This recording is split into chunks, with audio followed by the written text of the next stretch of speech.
추정 개인 재산만 약 2,800조 원을 가진 남자, 하루에 10억씩 5천년을 써도 돈이 남아도는 남자, 37살의 비공식 세계 최고 부자, 바로 무함마드 빈 살만입니다. 피해 숙청으로 인해 무시무시한 권력을 뽐내기도 하지만 친근한 면모를 보여주기도 하는 이 사람은 현재 사우디아라비아의 6대 총리이자 국방장관이며 왕위 계승 서열 1위인 사우디의 왕세자입니다. 2022년 11월 17일 한국 사우디 수교 60주년을 맞아 이 사람이 한국을 방문해서 크게 화제가 된 적이 있죠. 대체 그는 어떻게 어마무시한 권력을 손에 넣을 수 있었으며 사막 한가운데 영화 속 미래 도시를 실제로 구현하겠다는 네옴시티 프로젝트는 과연 무엇일까요?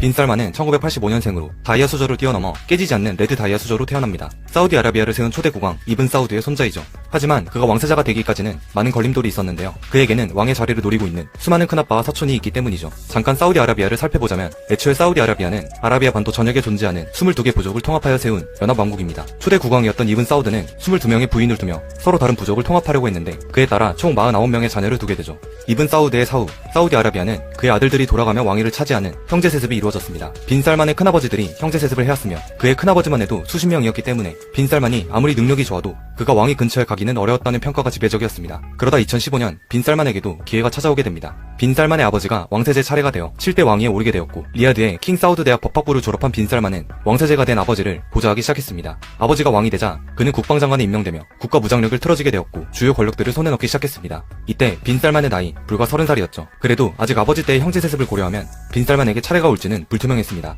그의 삼촌들 혹은 사촌형들이 차기 왕세제로 유력했으며 잠재적인 경쟁자가 너무나 많았는데요. 하지만 살만 국왕은 이 권력을 어떻게 해서든 자신의 아들 빈 살만에게 넘겨주고 싶었습니다. 2015년 4월 살만 국왕이 주기 3개월 만에 왕세제였던 무크린을 축출하면서 자신의 아들을 왕세제로 올리기 위한 파란이 시작되었습니다.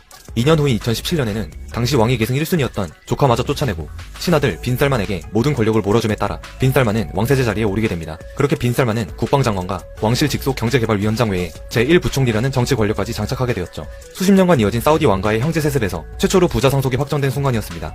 한때 왕위 계승 1순위였던 그의 사촌형은 결국 반역 혐의로 체포되었으며 사우디에서 반역죄는 종신형 또는 사형에 처해질 수 있기 때문에 이러한 행위가 왕실 내 입지를 강화하려는 또 다른 숙청 작업으로 해석되기도 합니다. 2017년 11월에는 빈 살만의 사촌 만수르 왕자가 헬리콥터 추락사고로 사망하였으며 그 원인에 대해서는 언급되지 않고 있습니다.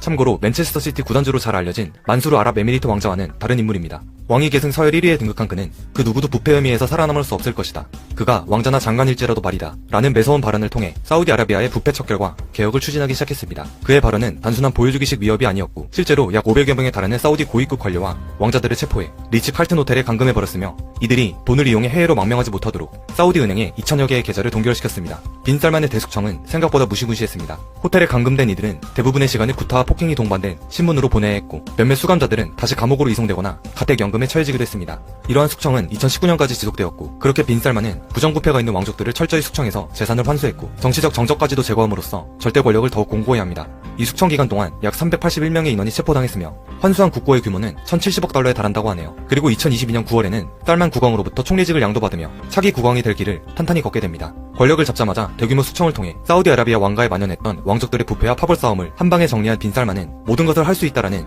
미스터 에브리띵이라는 별명을 얻게 됩니다. 피해 숙청으로 인해 무자비한 권력가의 면모를 뽐낸 빈 살만이지만 사우디 국민들에게 있어서는 국민을 위한 친근하고 진보적인 정책을 펼치는 반전 모습을 보이기도 합니다. 먼저 빈 살만 본인이 30대 중반의 젊은 나이인 만큼 보수적인 이미지가 강한 이슬람 국가인 사우디아라비아를 개혁하기 위해 여러가지 파격적인 정책들을 펼치고 있는데요. 특히 사우디 국민의 3분의 2가 30대 이하인 상황에서 젊은 국민들의 마음을 사로잡기 위한 행보가 눈에 띄고 있죠. 유명 해외 스타들의 열광하는 젊은이들을 위해 BTS, 저스틴 비버, 머라이어 캐리 등 유명 가수들의 공연을 허용해줬고 본인 자체도 BTS의 팬임을 밝혔습니다. 축구에도 관심이 많아 잉글랜드 프리미어리그의 유서 깊은 구단인 뉴캐슬 유나이티드를 인수하여 과감한 투자를 진행했고 얼마 전 카타르 월드컵에서 열린 사우디 아르헨티나전에서 사우디가 완벽한 경기력으로 우승 후보 아르헨티나를 꺾는 데이벤을 연출하자 아예 다음 날을 국가 임시 공휴일로 지정해버리기도 했습니다. 또한 이슬람 사회에서 핍박과 멸시를 받아온 여성들에 대해 영화관 관람과 운전을 허용하고 참정권도 허용하여 여권 신청 정책에도 변화를 주고 있습니다. 그의 이러한 과감한 움직임은 외교 정책까지 이어졌는데 먼저 영원한 적수인 이란과의 관계에서 강경책을 강화해 살얼음판 같은 상황에서 사우디 안보의 핵심 역할을 해준 미국에게 밑보이는 행동들을 하고 있기 때문입니다.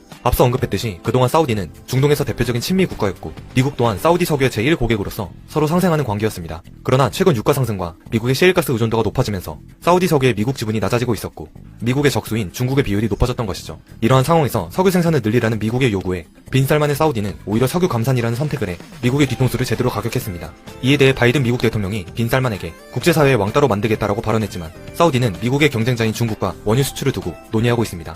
이렇게 오랜 시간 이어져온 사우디 미국 동맹에 균열이 보이기 시작하고 이란과의 전쟁 위기가 고조되는 현 상황에서 국가 안보적으로 미국의 도움이 절실한 사우디가 이러한 행보를 보이는 것에 대해 사우디 국내외적으로 우려가 큰 상황입니다. 어쨌든 전반적으로 빈살만의 현재 행보로 봤을 때 그가 그동안 쌓여온 사우디아라비아의 고질적인 문제들을 개혁하기 위해 움직이고 있는 것은 사실입니다. 그리고 그의 개혁 정책의 하이라이트가 바로 네옴시티 프로젝트입니다. 사막의 기적이라고 불리는 두바이 건설 프로젝트가 대성공을 거두면서 중동 지역의 많은 국가들이 미래형 신도시 건설을 위해 움직이고 있는데요. 사우디아라비아 또한 국토의 대부분이 사막인지라 이런 신도시 개발이 절실했습니다. 이를 위해 이집트와 근접한 홍해 사막 지역에 서울 면적의 43배에 달하는 거대한 네옴시티를 짓겠다고 선언한 상황인데 약 5천억 달러, 하나로 662조 원 상당의 금액을 투자할 계획이라고 합니다. 그런데 이게 그냥 신도시도 아니고 아예 사막 한가운데 500m 높이의 내벽을 세워 그 안에 170km 길이에 달하는 거대한 선형도시 더 라인을 건설하겠다고 해서 전 세계인의 주목을 받고 있습니다. 네옴시티 프로젝트에는 산악지대를 개발하여 초대형 산악 관광지를 만들겠다는 트로제나, 바다 위에 떠있는 미래형 복합 산업단지인 옥사건 등 주거, 관광 산업 분야에서 이제껏 보지 못한 새로운 형태의 도시를 짓겠다는 계획이 포함되어 있습니다. 그리고 이 프로젝트의 핵심 포인트는 바로 석유가 아닌 신재생 에너지를 활용할 수 있는 도시라는 점입니다. 도시 전체를 태양열 에너지판으로 덧대어 사우디아라비아의 석유 의존도를 줄이고 주변 환경을 최대한 파괴하지 않으면서 대대손손 유지되는 도시를 건설하는 것을 목적으로 하고 있습니다. 이 어마어마한 국가 사업을 이룩하기 위해서 사우디아라비아는 아예 네옴 컴퍼니라는 회사를 세워 프로젝트를 추진하고 있고 이 프로젝트를 성공하기 위해서는 수많은 기술들과 협력이 필요하기 때문에 빈살만은 대한민국을 방문하여 네로라는 기업 총수들을 만나 사업에 대한 논의를 한 것입니다. 2022년 11월 17일 빈살만은 먼저 한남동 대통령 관저에서 윤석열 대통령과 단독회담을 가졌고 네옴시티 성공을 위한 협력을 약속했습니다. 그리고 곧바로 롯데호텔로 이동해서 한국 대기업 총수 8명과 네옴시티 협력 사업을 논의하기 위한 만남을 가졌는데요. 그렇게 빈살만은 약 20시간의 짧은 방한을 마치고 에이펙 정상회의를 위해 태국으로 출국했다고 합니다.